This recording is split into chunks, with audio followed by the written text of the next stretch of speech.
Vamos orar? Na verdade, você vai orar por mim, pode ser? Estenda sua mão aí assim, ó. Isso. Aí você vai orar por mim, para que eu não fale besteira aqui na frente, né? Nós estamos seguindo isso aqui, ó. E toda vez que isso aqui é exposto, sem impedimentos, isso aqui transforma. Muito obrigado, cara. Deus te abençoe. Deus, obrigado por esse dia. Obrigado pela sua palavra, que pode ser a nós revelada por meio do Espírito Santo. Nós consagramos essa palavra ao Senhor e oramos para que ela seja compartilhada sem impedimentos, para que exista a revelação a respeito da sua verdade no nosso meio, que haja convencimento espiritual, que o Mateus e a sua carnalidade não se expressem, não tenham lugar aqui nessa manhã, mas apenas coisas espirituais vindas diretas do Senhor. Em nome de Jesus. Amém. Galera, vamos lá então. Nós chegamos aqui no nosso terceiro culto do acampamento. Não vou resumir as ministrações que a gente teve até aqui, inclusive queria até colocar à disposição de vocês. A gente está se baseando aqui em grande medida no texto de Daniel, mas você está reparando que a gente não vai falar do livro de Daniel todo. E nós vamos trazer alguns apontamentos aqui que, vez ou outra, para vocês podem ser um pouco complexos. Por exemplo, na hora que eu vim no primeiro dia e falei sobre simbologias, o Apocalipse, aí o pastor Léo foi de noite falando a mesma coisa, tem gente que pode ficar perdido em alguma coisa aí. Inclusive existem coisas um pouco complexas dentro do livro de Daniel. O livro de Daniel tem uma parte que é histórica, uma parte que tem uma série de ensinamentos, uma parte que é profética, que aponta para o futuro. Então, se você for ler cada um dos capítulos, vai começar a ler algumas coisas e vai ficar, peraí, não entendi nada, deixa eu ler de novo. Então, se você está assim, não está entendendo muita coisa, chama a gente, troca ideia com a gente tem uma oportunidade de explicar um pouco melhor para vocês, coisas que às vezes nem está todo mundo nivelado para entender, e está tudo bem, a gente segue adiante. No primeiro dia, então, eu falei sobre nós no exílio, e eu situei vocês a respeito do que era esse exílio, o que era a Babilônia, e o que isso tinha a ver com a gente. Então, exílio e Babilônia, nós não estamos falando apenas de algo histórico, mas nós estamos falando também de algo que tem muito a ver com a igreja hoje. Nós estamos no exílio e a Babilônia se trata de um sistema que nos seduz e que participa do governo do inimigo no mundo. Em seguida, nós conversamos um pouco também sobre o nosso papel como peregrinos nessa terra. Vocês guardaram isso, gente? Essa ideia de que nós somos peregrinos e que o exílio é temporário. Se você não entendeu isso, talvez você vai ter dificuldade de seguir adiante, tá? Então lembra aí, somos peregrinos, esse exílio é temporário. O Senhor manifesta o exílio para trazer o juízo de Deus, ou seja, aquilo que você faz, aquilo que você é, tem resultados, tem consequências, mas também se manifesta para forjar um povo para Ele. O povo no exílio, submetido a uma condição adversa, ele é forjado até que ele prepare esse povo para a cidade de Jerusalém. Então nós chegamos nesse entendimento, e logo após o pastor Léo vai falar na parte da noite sobre exilados mas íntegros. Nós estamos no exílio, mas nós não sofremos o governo dele. Nós podemos ser íntegros. Então o pastor Léo falou sobre duas coisas muito importantes ontem à noite que eu quero lembrar, que eu vou usar aqui. Ele falou a respeito de Daniel, vou até ler novamente o versículo aqui, ó. Resolveu Daniel firmemente não contaminar-se com as finas iguarias do rei, nem com o vinho que ele bebia. Então pediu ao chefe dos eunucos que lhe permitisse não contaminar-se. Esse resolveu Daniel firmemente é uma afirmação da identidade de Daniel. Daniel sabia quem ele era e por isso ele tinha uma firme convicção. Respondeu firmemente. Daniel decidiu firmemente porque ele sabia quem ele era. O pastor falou ontem sobre identidade. Uma identidade em Deus bem firmada, ela leva a uma firme convicção. E uma firme convicção leva a uma ação coerente com essa convicção. O pastor falou muito sobre isso. Então, se eu sou eu preciso fazer conforme o que eu sou, eu preciso falar também conforme o que eu sou. Isso é integridade, né? Então, guarda isso. Ontem nós tivemos a nossa identidade firmada. Essa identidade tem que produzir em mim uma firme convicção, e essa firme convicção vai resultar em atitudes coerentes. Tudo bem? Chegamos até aqui todo mundo juntos? O que é interessante é que, se você for ler lá na Bíblia, existiu um momento um pouco parecido com essa dinâmica que a gente conversou, pelo próprio Cristo Jesus. Quando Jesus está no início do seu ministério, a Bíblia conta que em algum momento ele foi levado para ser batizado. E tem toda a história contando a respeito de João Batista, que prepara o caminho para ele. Depois você lê lá a história do batismo de Jesus, ela é linda. Ela é linda, linda, linda, linda. Se você conseguir entender todo o background daquilo, tudo aquilo significa, a história de João Batista, o João Batista sendo levantado como o grande profeta, ele fala assim: não sou eu não, vem um após mim que é muito maior. E aí Cristo chega, e esse Cristo é batizado, e na hora que ele é batizado, vem uma voz do alto que diz: esse é o meu filho amado, em quem tem prazer. Olha só, Jesus, antes de iniciar o ministério dele, ele passa por um batismo. Alguém que já foi batizado? Levanta a mão, por favor. Muita gente, né? Quem não foi batizado, gente, hoje o batismo significa para nós a afirmação pública de um novo nascimento. A Bíblia fala que importa que você nasça novamente, porque aquele que é carnal e que tem a mentalidade da Babilônia instalada aqui, ele não consegue pensar em coisas espirituais. Mas uma vez que ele passa pelo batismo espiritual, ele vai nascer da água e do Espírito, e aí estabelece dentro dele um novo governo que permite ele viver coisas novas. Agora ele é um cara espiritual. O batismo significa isso. E Jesus passou por isso também para ensinar para nós que nós precisamos batizar. Beleza? Quem não batizou ainda, depois vocês resolvem isso. Mas aí Jesus é batizado e vem uma voz do alto. Esse batismo foi diferente. Quando eu batizei não teve nada disso. Mas veio uma voz do alto e falou: esse é o meu filho amado em quem tenho prazer.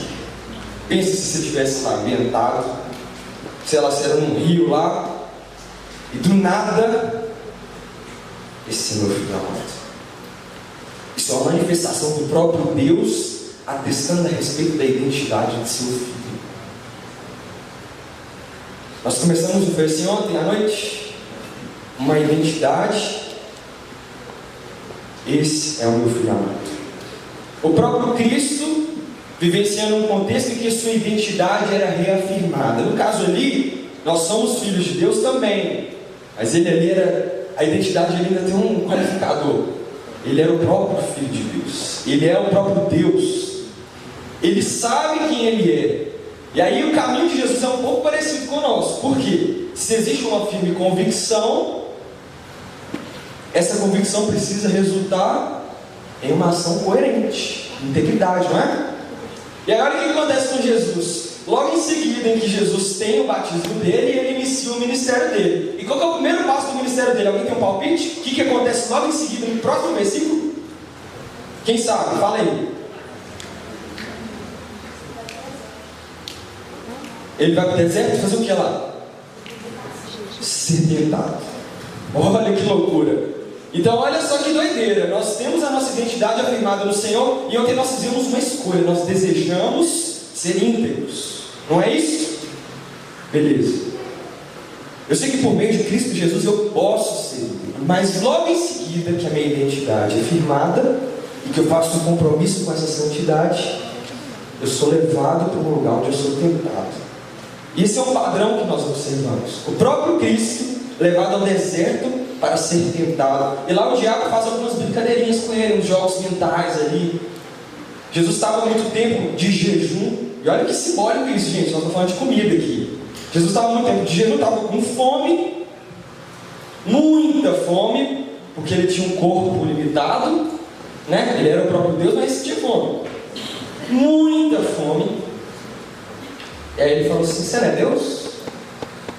Transforma essa pedra em pão e come. Vai ficar com fome aí? Que coisa é essa? Deus ficar com fome. O diabo começa a provocar. É assim que o diabo age. Esse é um padrão que nós vamos observar quando nós saímos daqui. Essa é a verdade. Assim que você tem um momento de acampamento, e a Camila veio falar sobre isso de uma maneira que se encaixa completamente aqui na nossa realidade. Gente, um acampamento em que minha identidade é forjada e eu faço uma escolha não significa nada se o seu dia a dia não corresponder a isso nas coisas ordinárias da vida. Se logo após esse acampamento o inimigo te levar ao deserto, você dá conta ou você vai cair para trás? Ai, então é difícil. A maioria não dá conta. Tem uma forma só de dar conta. Você já imagina como que é? Uma vida completamente entregue a Ele. Ele quem opera em nós todas as coisas, inclusive a capacidade de obedecê-lo. Isso é doido, né?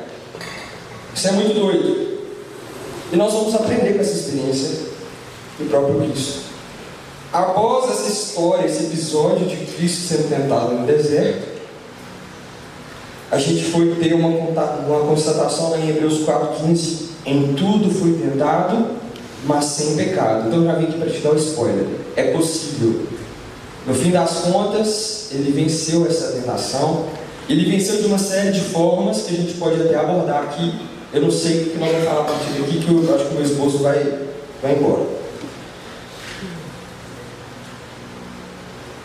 Mas aí o Léo ontem falou também, uma coisa que eu queria relembrar com vocês, a respeito da Babilônia como uma prostituta. Vocês lembram disso?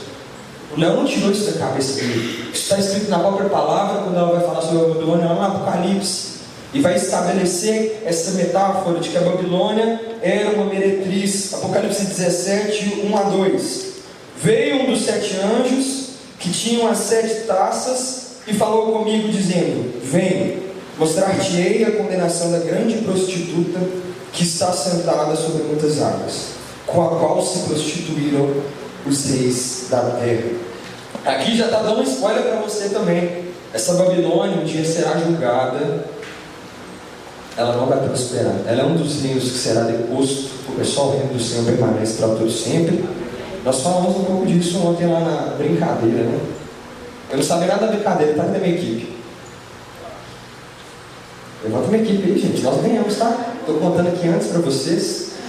Nós ganhamos, é você mesmo. Estou zoando. Estou zoando, tá, gente?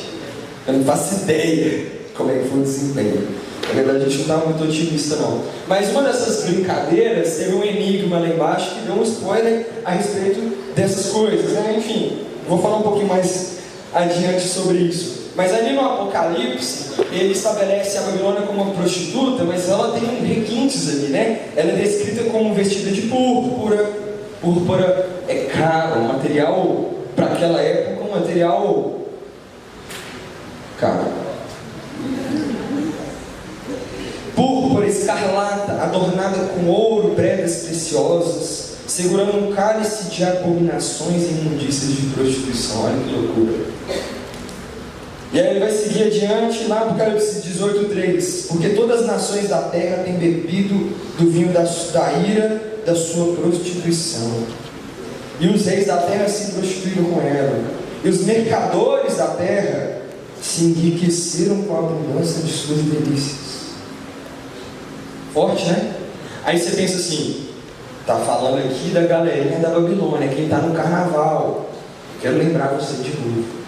Isso aqui, o povo hebreu vivenciou esse assédio. E os comentaristas e os historiadores vão falar que os vestígios da Babilônia foram incorporados inclusive nas práticas de culto dos judeus séculos depois. A Babilônia, que incorporava vários deuses, um esoterismo, um misticismo e várias práticas. O povo viveu lá durante muitas décadas. E nem todo mundo foi íntegro como Daniel. Nem todo mundo. Grande parte deles, inclusive daquela elite sacerdotal, incorporaram dentro do ambiente de culto evidências da Babilônia. Esse misticismo. Então tem relatos históricos, inclusive, de cultos lá dos hebreus, anos depois, uns trem meio estranho, meio esquisito. Cara, essa mensagem é para nós da igreja, para nós que também somos seduzidos. Inclusive, se a gente for trazer para os dias atuais, eu creio que a Babilônia adentrou muitas igrejas, com seus ensinamentos. Eu vou falar a respeito de alguns aqui, vocês vão lembrar. Não vou citar nome de ninguém, não pensa que eu estou dando indireta nem nada. Se fosse para dar direta, eu dava direta. Mas vocês vão reconhecer alguns fogos estranhos em algumas pregações ao redor do mundo, porque incorporaram um pouquinho disso, porque foram seduzidos, internalizaram, perderam essa integridade de alguma forma. Inclusive é um desafio para nós, né? Eu estou aqui, eu preguei, a gente está pregando dia após dia, pastor Léo, outras pessoas virão depois da gente para pregar também. E a gente fala com muito temor, porque eu preciso manter meu coração aqui. Se eu não manter meu coração aqui, pouco a pouco eu vou acrescentando coisas que são minhas preferências pessoais. Aí eu paro de abordar determinados temas porque esses temas não me favorecem. Às vezes eu paro de falar certas coisas porque vocês não vão gostar de mim. Né? Paulo fala que quando Cristo falou coisas duras demais, muitos discípulos foram embora. Então às vezes o pregador também tem esse risco de falar apenas aquilo que as outras pessoas vão gostar. Você não quer que vocês gostem de mim. Né? Ninguém quer ser odiado. Enfim. Então eu falo isso com muito temor. E aí, enfim, esse texto de Daniel, cadê ele aqui? Daniel 1:8 que nós lemos, ele termina por fim falando sobre finas iguarias. Pense aí na sua cabeça num banquete posto, uma mesa grande, cheia de alimentos. Pensa que ali tem uma carne wagyu, um chorizo com bastante gordura entremeada e uma capa de gordura de 2 dedos, com uma crosta da reação de Maillard, né? Marquinhos conhece. E aí quando você parte ela assim, eu estou falando pra mim, né? Tem gente que nem gosta de carne. Mas pensa naquele alface. Pensa naquele risoto, alguém gosta de risoto aí, que você vai, pega aquele cremosinho, você puxa e sobe até aquele queijinho assim, ó. Pensa naquele hambúrguer que você gosta de comer. E tudo aquilo posto numa mesa de um grande banquete, porque afinal era o banquete do rei Nabucodonosor. Nós estamos falando de um império que tinha as especiarias, cara, que tinha acesso às coisas. E a Bíblia fala sobre finas iguarias, ele está falando dessa mesa posta, oferecida a Daniel, a seus amigos, aqueles que foram trazidos para o cativeiro. E se você olhar, a palavra que vai falar sobre essas iguarias do original, ela não fala apenas sobre uma comida gostosa. Escuta isso que eu estou falando, isso é bem legal. Ela fala sobre uma iguaria que era como se fosse a comida da casa do pai. É uma palavra que ela remete a um banquete, mas um banquete da casa do rei. Tem uma conotação fraterna, que é como se o rei estivesse chamando você. Vem cá, meu filho, senta à mesa, sente o cheirinho, prova, essa parte de comida de novo. Daqui a pouco nós vamos almoçar. E aí a gente pode fazer um paralelo com outros banquetes que nós temos. Quem estava aqui no Lighthouse no ano passado? Vocês me viram falando sobre um grande banquete também. Mas aí repare, os mesmos elementos estão acontecendo. Existe uma mesa posta, existe a carne ali até melhor, né? Depois nós vamos conversar sobre isso. Existe o risoto, a pizza, o hambúrguer, tudo aquilo que você gosta. Só que o rei é outro nesse banquete. E aí a gente, às vezes, nessa Babilônia sedutora, perde a capacidade de discernir o cheiro do banquete da mesa do Rei Jesus com o cheiro do banquete do Nabucodonosor. Sobretudo para quem nunca provou na mesa do rei, às vezes você nem sabe o que é o quê. Às vezes você está achando ainda que as iguarias do rei Nabucodonosor é o que tem de melhor na cidade. Você não tem um comparativo ainda. E existe esse desafio para todos nós de aprendermos finalmente a diferenciar uma coisa da outra. Então, se a gente fala sobre integridade, nós precisamos treinar o nosso coração, a nossa mente, a batalhar, a ter sensibilidade suficiente para desviar das seduções, para que no final das contas você não seja ludibriado. Cadê o Daniel Duarte? Daniel, tá aqui o banquete, você aceita? Não? Você não sabe como eu estou falando. Na prática fica mais difícil, muitas vezes. E eu creio que o Senhor quer aprofundar um pouco a nossa sensibilidade a respeito disso. Abre comigo em Jeremias 29, de 1 a 14.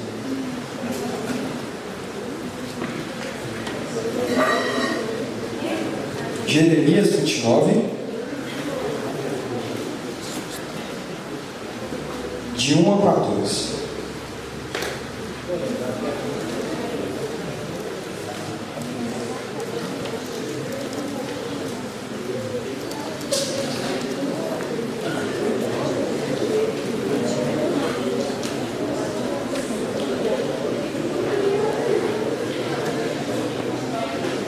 Abriram? Vamos seguir aí que nosso tempo é curto. Eu vou ler aqui Jeremias 29. Lembra quem que é Jeremias? Nós falamos dele ontem. Jeremias é o profeta que anteviu o exílio. Ele já tinha avisado que ia dar ruim. Mas depois que deu ruim, ele não ficou calado não. Ele mandou uma carta para os exilados. Escreveu uma carta. Ele não estava lá, mas ele mandou. Vamos ler lá, 29:1. O profeta Jeremias escreveu uma carta e enviou de Jerusalém aos líderes sacerdotes, profetas e todo o povo que o rei Nabucodonosor havia levado para a Babilônia. Isso aconteceu depois que o rei Joaquim, a rainha mãe, os oficiais do palácio e outros oficiais de Judá, bem como todos os artífices e artesãos, foram deportados de Jerusalém. Ele enviou a carta por meio de Elasa, filho de Safã, e de Gemarias, filho de Ilquias, quando eles foram à Babilônia como embaixadores de Zedequias a Nabucodonosor. E a carta de Jeremias dizia, presta atenção nisso aí: assim diz o Senhor dos exércitos, o Deus de Israel, a todos os exilados que deportou de Jerusalém para a Babilônia: construam casas, estabeleçam-se nelas, plantem pomares como os frutos que eles produziram, casem-se e tenham filhos, encontrem esposas para seus filhos e maridos para suas filhas, a fim de que vocês tenham muitos netos. Multipliquem-se, não diminuam, trabalhem pela paz e pela prosperidade da cidade para a qual os deportei.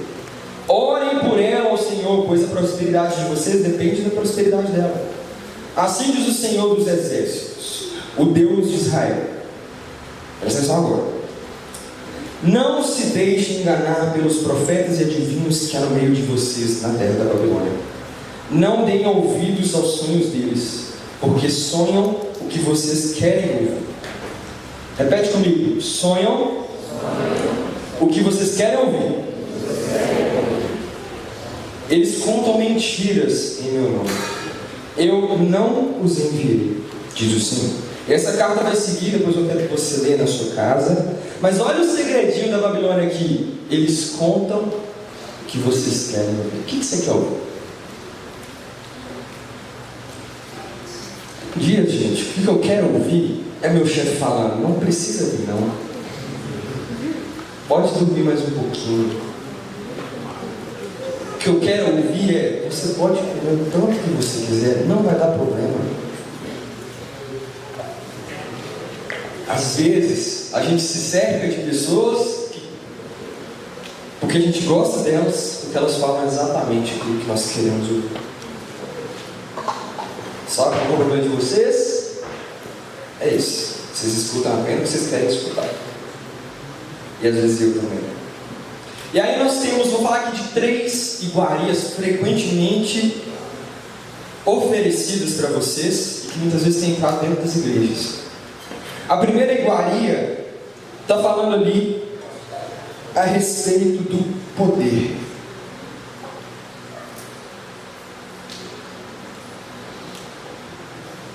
Vamos lá em Daniel 2.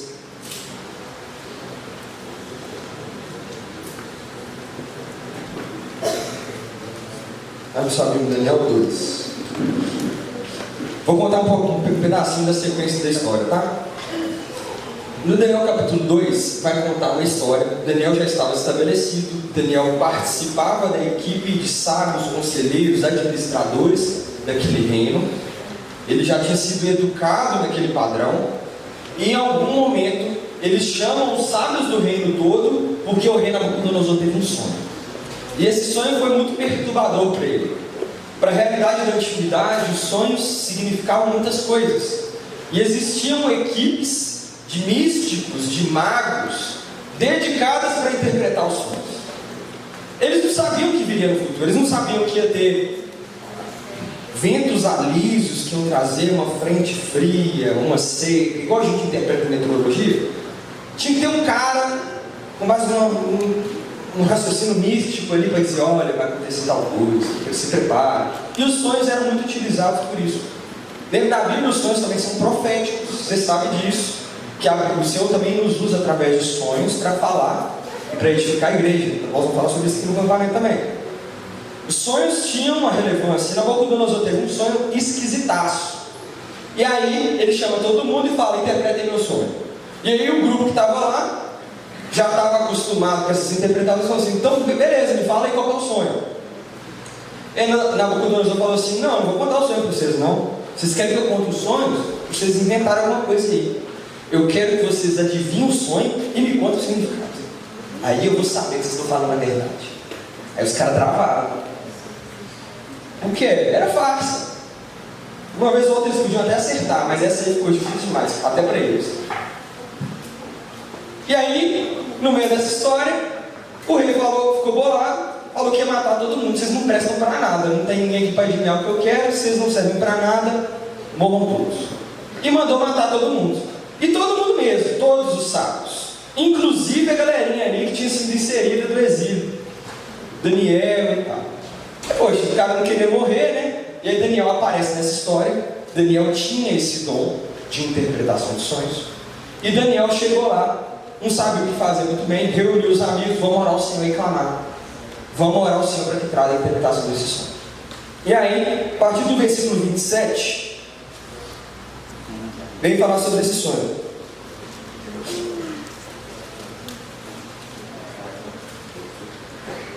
Vamos ler a partir do 27, então. Vou ler a partir da resposta, tá? Daniel já sabia da resposta. Versículo 31. Em sua visão, ó rei, havia à sua frente uma enorme estátua brilhante, e a aparência dela era assustadora. A cabeça da estátua era feita de ouro puro. Vocês estão lembrando da brincadeira aí? Era a Débora, né? Ô Débora, muita gente acertou esse enigma? Mais ou menos? Mais para mais ou mais para menos? Então beleza, nós vamos alinhar aqui agora. A cabeça da estátua era feita de ouro. O peito e os braços eram de prata. A barriga e os quadris eram de bronze. As pernas eram de ferro. E os pés com uma mistura de ferro e barro cozido. Pensem na estátua. Enquanto o rei observava, uma pedra foi cortada de uma montanha, mas não com mãos humanas. Ela atingiu o pé de ferro e barro e os despedaçou. Toda a estátua se desintegrou em minúsculos pedaços de ferro, barro, bronze, prata e ouro. Então o vento levou tudo como se fosse palha. Mas a pedra que derrubou a estátua se tornou uma grande montanha que cobriu toda a terra. Então nós temos um sonho bem enigmático, com uma estátua grande, feita de vários elementos que eram preciosos ou não para a realidade da antiguidade e até hoje, né? O ouro, por exemplo, a prata e tudo. Onde que eu parei? 35, beleza. 36, esse foi o sonho. Beleza, Daniel já cumpriu a primeira missão, saber qual era o sonho. Agora ele vai dar a interpretação. Agora, direi ao rei o que ele significa. O rei, o Senhor, é maior que todos os reis. O Deus dos céus lhe deu soberania, poder, força e honra. Ele o fez governante de todo o mundo habitado e paz debaixo do seu controle. O Senhor é a cabeça de ouro. Quando, porém, seu reino chegar ao fim, outro reino inferior ao seu se levantará em seu lugar. Depois que esse reino tiver caído, o terceiro reino, representado pelo bronze, se levantará para governar o mundo. Depois dele haverá o quarto reino, forte como ferro. Esse reino esmagará e despedaçará todos os impérios anteriores, como ferro esmaga e despedaça tudo que lhe atinge. Os pés e os dedos que o rei viu, uma mistura de ferro e barro cozido, mostram que esse reino será dividido. Como ferro misturado com barro, ele terá um tanto da força do ferro. Enfim, a interpretação diz o seguinte: existem reinos que serão levantados, poderes que serão estabelecidos, que são temporários, e em algum momento todos eles cairão. Logo em seguida, Nabucodonosor foi tentado com base na mesma coisa: o desejo de ter poder. Nabucodonosor achou que o império dele poderia permanecer. Uma das principais seduções que nós vamos vivenciar na nossa vida é o poder. O desejo de governar sobre as coisas. O desejo de controlar as coisas. Às vezes você não quer ser um governante. Às vezes você quer ser uma pessoa normal. Mas você quer preservar o controle sobre as circunstâncias da vida. Você conhece alguém que nada pode dar errado? Porque se der errado, essa pessoa desespera. Você conhece alguém que quer sempre preparar todo o cenário de todas as coisas para tudo funcionar do jeitinho? Olha, eu estava ouvindo o pessoal que tem filho ali contando como é que é para fazer um filho dormir. Aí você pega o filho, você bota numa claridade, aí tem uma luz que é diferente, aí você sintoniza um ruído branco lá, não sei se é branco, vocês que falam, e aí é uma temperatura ideal para ver se a criança finalmente dorme. Às vezes nós somos como essa criança, a gente precisa de cenário todo construído, e se alguma coisa sai do nosso controle, se alguma coisa sai da nossa expectativa. Isso já aconteceu com você? Às vezes a gente é assim, a gente é tentado a ter um controle sobre as coisas, sobre as situações da vida. Às vezes nós somos tentados inclusive a controlar pessoas. Essa é uma tentação da Babilônia. Estabelecer controle sobre grupos, sobre amigos, sobre namorados, sobre maridos, sobre esposas. Olha na história da humanidade o que acontece quando alguém tenta controlar outra pessoa. Quando uma família, existe uma realidade de governo em que ninguém pode ser contrariado. Pensa só, se eu estou na minha casa e tudo que eu faço contra a minha esposa leva ela a ficar chateada comigo. Daqui a pouco eu estou domesticado. Eu não faço nada, eu não falo nada, eu não respondo nada, eu evito conflito. E pouco a pouco ela vai controlando o ambiente. O contrário também pode acontecer. Se toda vez que a minha esposa fizer algo que me desagradar, eu for rígido com ela, eu for bravo com ela, pouco a pouco eu vou domesticando a minha esposa. E no mundo, vocês podem reparar o que tem acontecido, que isso tem acontecido inclusive de maneira violenta fisicamente. Gente, tem caso de crente na delegacia. Olha que loucura! Onde se viu um crente dentro da delegacia? Eu trabalhei com violência doméstica durante 2 anos. E nas audiências eu vi situações como essa, eu falei, gente, não tem condição. A Babilônia entrou dentro da casa, inclusive dos crentes, eles querem manifestar um controle sobre as suas famílias. A ponto, às vezes, de violentar as suas esposas. Calma que vocês vão... Também está a parte de vocês. Tem filho que quer controlar a própria casa. Quer manipular os pais. Olha, se você não fizer isso aqui para mim, aí eu vou agir dessa forma aqui. E os pais hoje em dia, eles são tão carentes que acabam cedendo às vezes ao seu desejo de controlar, de ter poder sobre uma realidade, sobre o cardápio do almoço, sobre quem vai fazer, quando vai fazer. Controle. E a sedução do poder, hoje em dia, inclusive para mim, faz muito sentido quando a gente fala que nós queremos ter acesso. Então, às vezes, eu quero ter poder apenas para ter acesso. Eu não quero ser o presidente da república, mas eu quero ser amigo do presidente. Eu não quero ser o Neymar. Ser Neymar é paia. Bom é ser o parceiro, né? Porque esse cara, ele não toma pedrada, mas ele tem um acesso. É uma sedução que nós temos. Isso acontece inclusive aqui. Às vezes você quer ser amigo do pastor Léo para conseguir ali um benefício no acampamento. Tem gente aqui que acha que não pode cumprir as regras, que acha que pode ter atalhos. É uma tentação de tomar para si um poder, de obter acesso a coisas, às pessoas, a posses. E isso vai ser muito endêmico no Brasil quando a gente fala de corrupção. O jeitinho brasileiro nada mais é que o desejo de obter acesso a coisas, mesmo sem ter o direito de ter esse acesso. Eu quero entrar num estabelecimento, mas não quero entrar na fila. Eu quero ter acesso ao bem, mas não quero trabalhar para receber. Eu quero isso, mas... E a gente, ontem na brincadeira isso ficou muito evidente. Às vezes a gente queria saber se o cara era crente da estação, eu perguntava: ô, tem como se dar uma ajudinha, não? Aí o cara falou assim: não, posso dar uma dica. Pô, peguei. Se o mundo te oferece facilidades, você abraça, cara. Daniel, a mesa está aqui. Você aceita?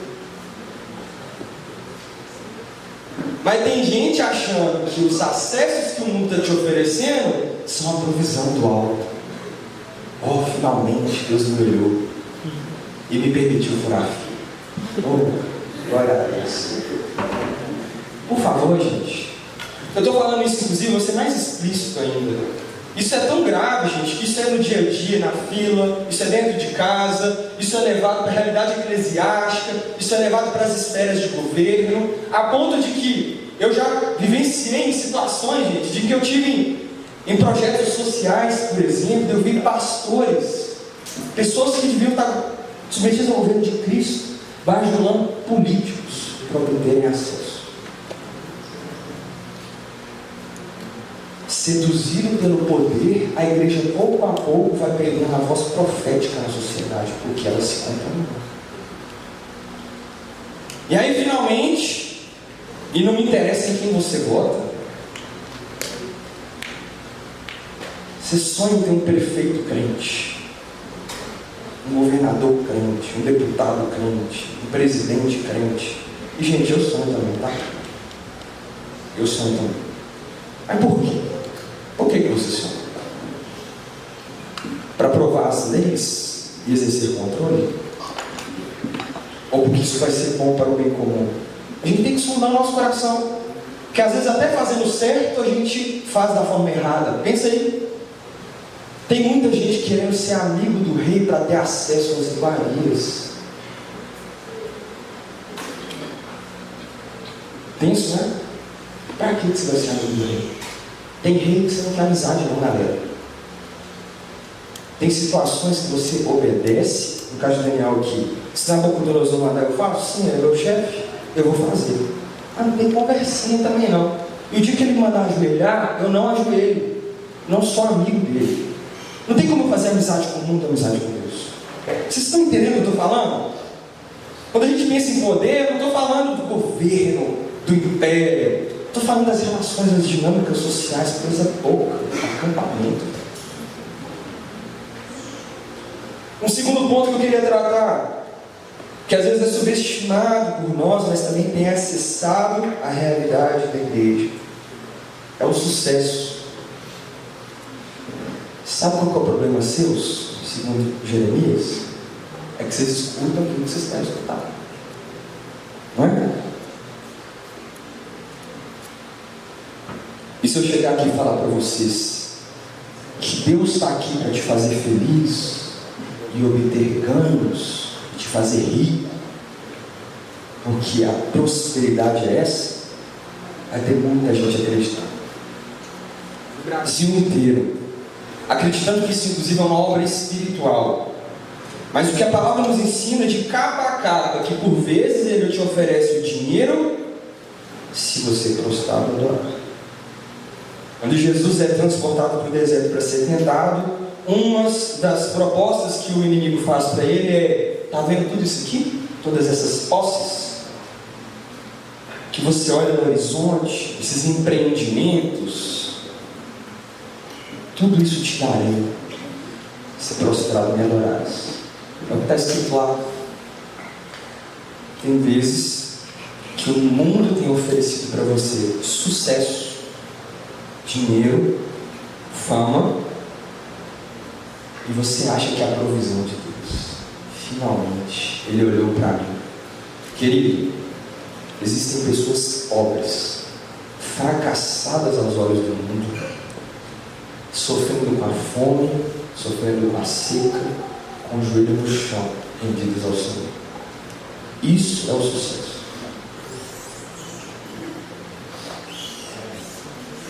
Você entende o que eu estou falando? Se eu te perguntar para você, quem é uma pessoa bem sucedida? Quem vem na sua cabeça? O Elon Musk? Para a Forbes é.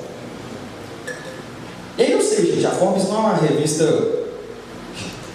Não fala da Babilônia, não é a Forbes, né? Tipo assim, eu entendo que quando ela fala sobre sucesso, ela quer falar sobre empreendimentos e a capacidade, enfim, várias coisas.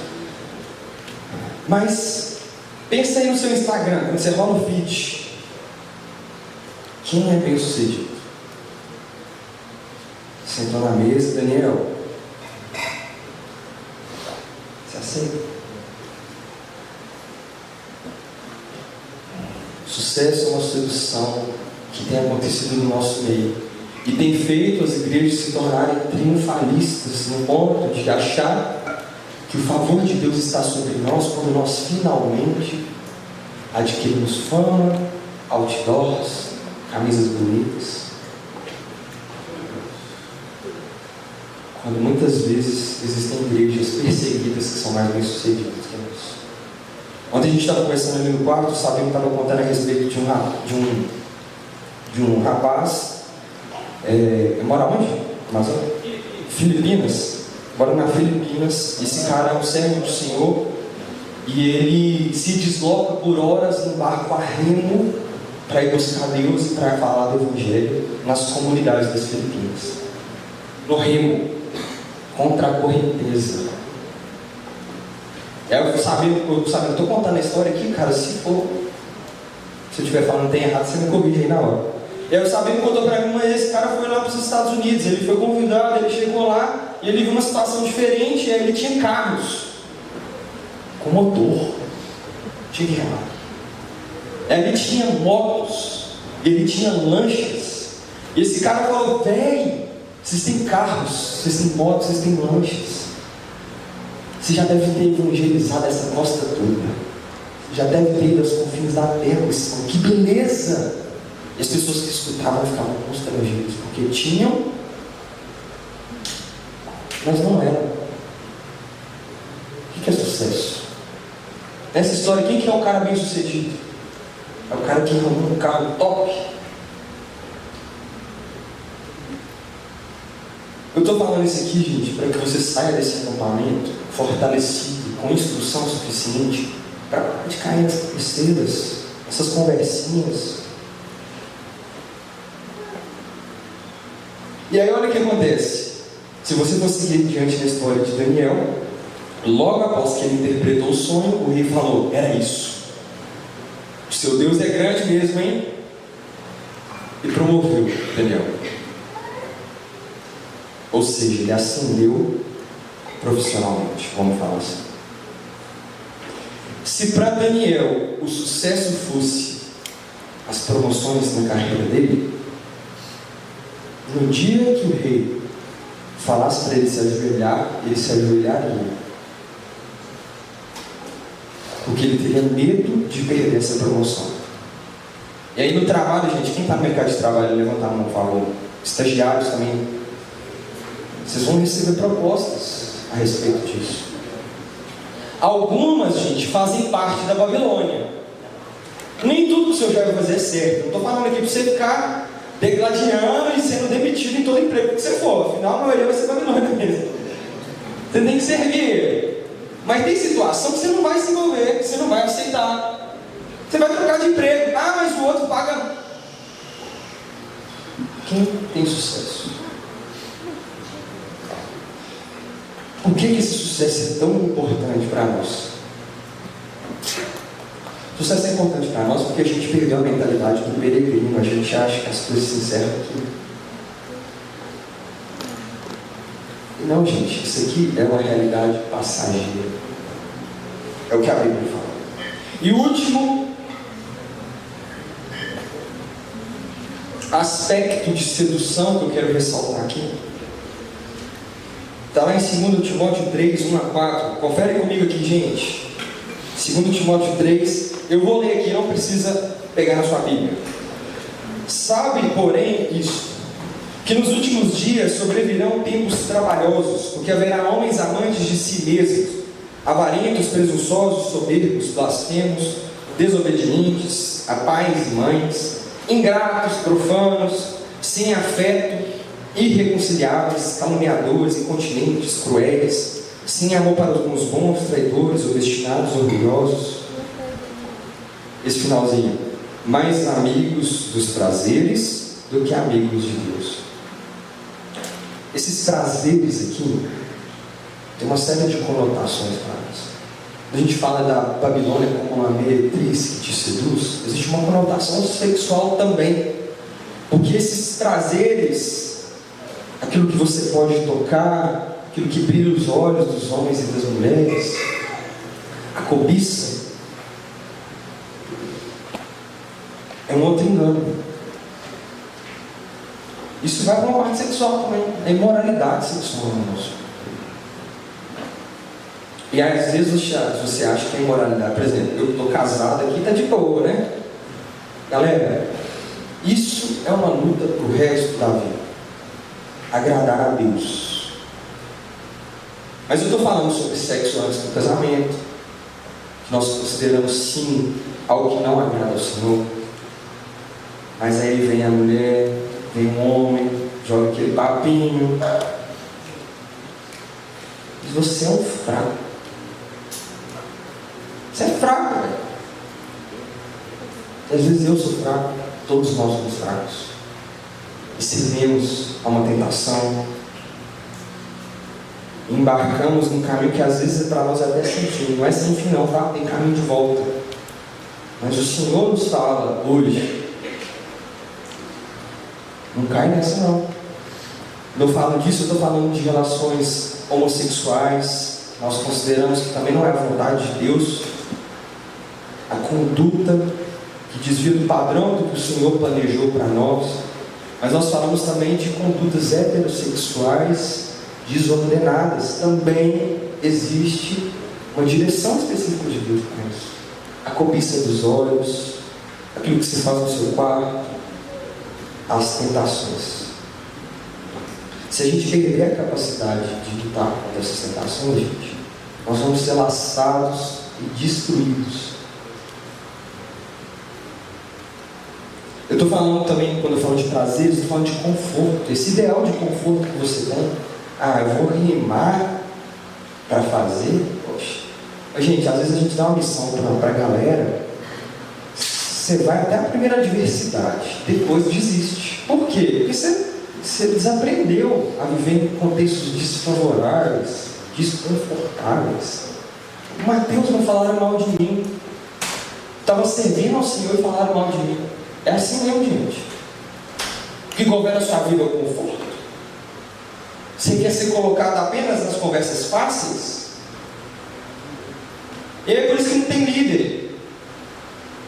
Por isso que é tão difícil forjar novos líderes para essa geração, porque a gente quer o que é confortável. E quem é líder não consegue sobreviver em ambiente de conforto. Ele não consegue liderar. Porque o ambiente de conforto é tudo muito fácil, gente. A banda toca sozinha, é só seguir o fluxo, vai embora. Difícil é se manifestar em situações desconfortáveis. Você é uma pessoa governada pelo conforto? Você é governado pela satisfação dos seus interesses? Tudo que você faz é para obter um ganho? Estou caminhando para o final. Estou falando de 3 pontos principais. Mas eu queria ressaltar um deles.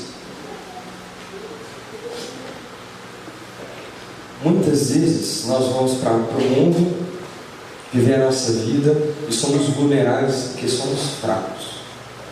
Existe um remédio da parte de Deus para fortalecer. E esse remédio não é um apelo aqui agora.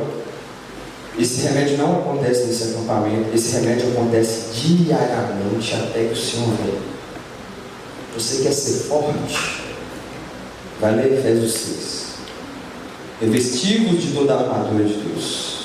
Você precisa se cingir de armas espirituais.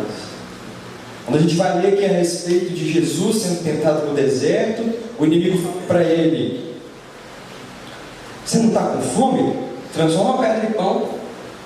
E aí ele responde com a palavra de Deus.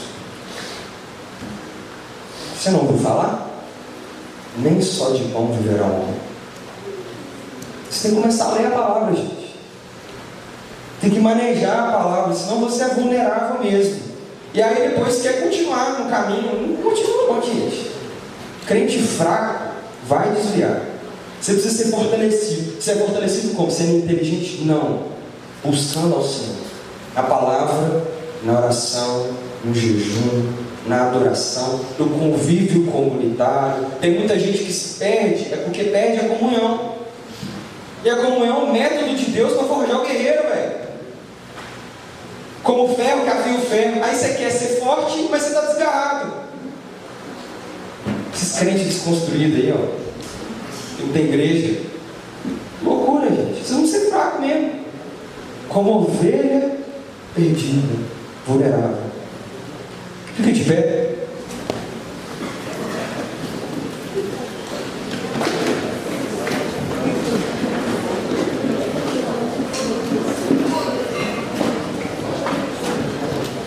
Eu quero orar por você, mas eu quero que em silêncio você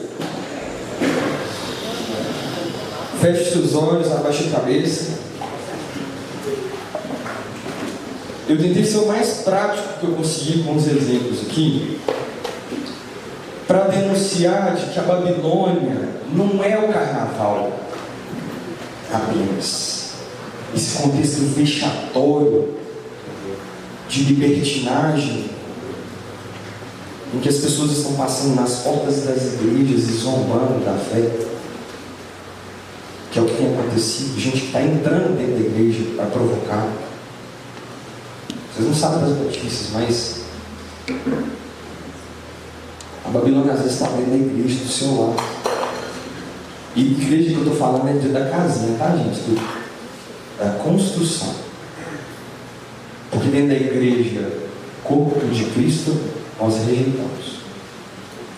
Talvez o Espírito Santo tenha te trazido à memória algo que tem sido provocador para você.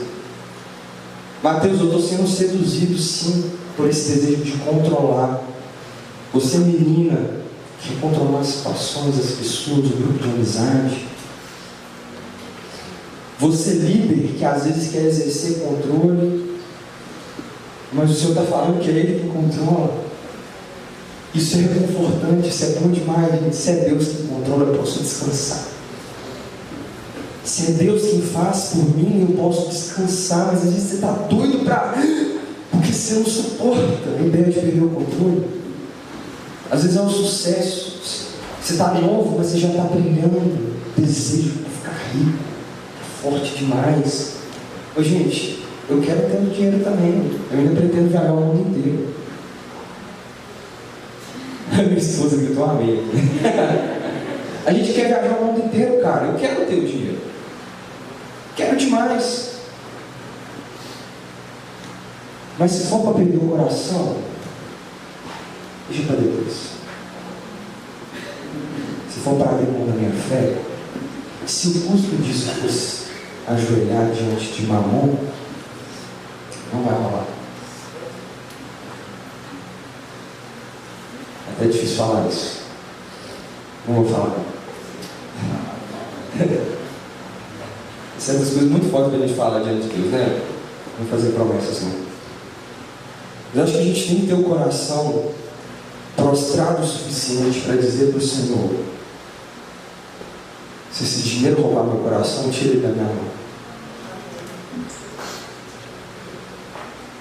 Se esse poder roubar meu coração, tire da minha mão agora. Se isso me faz pecar, se isso me afasta da comunhão da sua presença, tira agora, mesmo que seja bom, mesmo que me faça confortável. É esse coração que o Senhor espera para viver no exílio. Ontem eu perguntei para vocês o que fazer enquanto eu estou no exílio.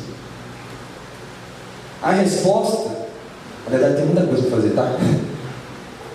Mas uma das respostas é perseverar numa vida diária em que seu coração é realinhado todos os dias pela manhã com a vontade de Deus. Como que eu conheço a vontade de Deus? Eu quero que você saia daqui com um compromisso comigo, mas principalmente com Deus, de buscar diariamente se alinhar com a vontade dele. Vamos orar?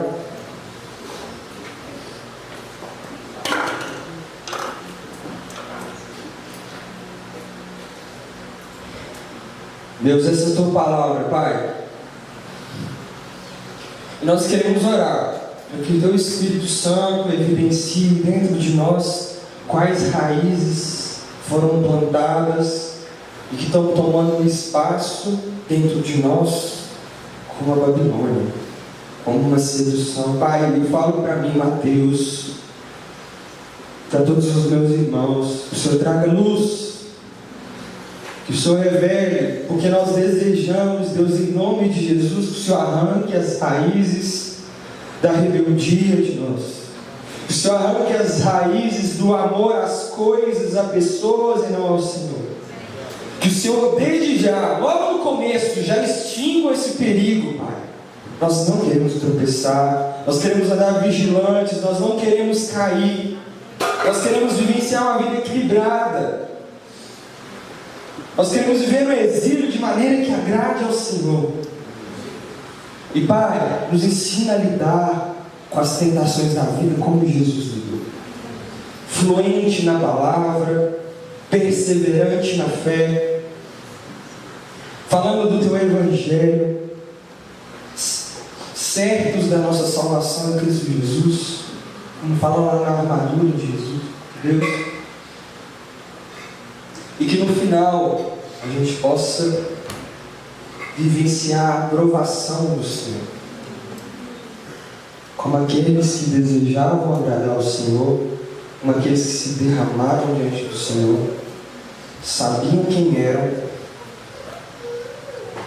tinham uma firme convicção e tinham uma conduta coerente todos os dias, em nome de Jesus. Amém. Amém?